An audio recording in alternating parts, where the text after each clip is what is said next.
Hi friends, இன்றைக்கி நம்ம என்ன பார்க்க போகிறோம்னா ஏசியில் கேஸ் எப்படி பம்ப் டவுன் பண்ணுறதுன்னு பார்க்கலாம். வாங்க வீடியோக்குள்ளே போகலாம். ஃபஸ்ட்டு இந்த 2 டம்மி யூனிட்டையுமே கழட்டிடலாம் ஃப்ரெண்ட்ஸ். அவுட்டோரில் சின்னதாக இருக்கிறது தான் டிஸ்சார்ஜ் பைப்பு, பெருசாக இருக்கிறது சக்ஷன் பைப். இது எல்லா ஏசியுமே காமனாக இப்படி தான் வரும். கேஸ் லாக் பண்ணுறது உங்களுக்கு 2 டூல் தான் தேவைப்படும். ஒன்று 4mm எல்என்கி, 2 5mm எல்என்கி. ரெண்டில் ஏதோ ஒன்று இருந்தால் நமக்கு போதும். எல்லா காமனாக உங்களுக்கு எல்லா ஏசிலையுமே இது 2 எல்என்கி மட்டும்தான் வரும்.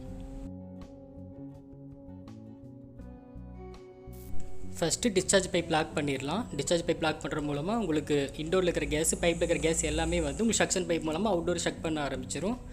லாக் பண்ணி ஒரு 10 செகண்ட் வெயிட் பண்ணுங்கள். அதுக்கப்புறம் நம்ம சக்ஷன் பைப் லாக் பண்ண ஆரம்பிச்சிடலாம். ஒரு 10 செகண்ட்க்குள்ள உங்களுக்கு எல்லா கேஸுமே அவுட்டோர் பைப்புக்கு வந்துடும்.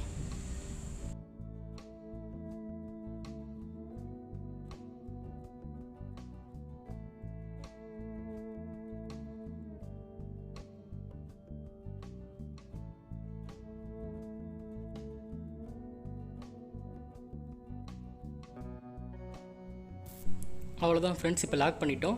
லாக் பண்ணிவிட்டு உடனே ஏசி ஆஃப் பண்ணிடுங்க. ஆஃப் பண்ண மறந்துடாதீங்க. அவ்வளோதான் ஃப்ரெண்ட்ஸ், இந்த வீடியோ பிடிச்சிருந்தால் லைக் பண்ணுங்கள், ஷேர் பண்ணுங்கள், கமெண்ட் பண்ணுங்கள். முக்கியமாக சப்ஸ்கிரைப் பண்ண மறந்துடாதீங்க. தேங்க்யூ.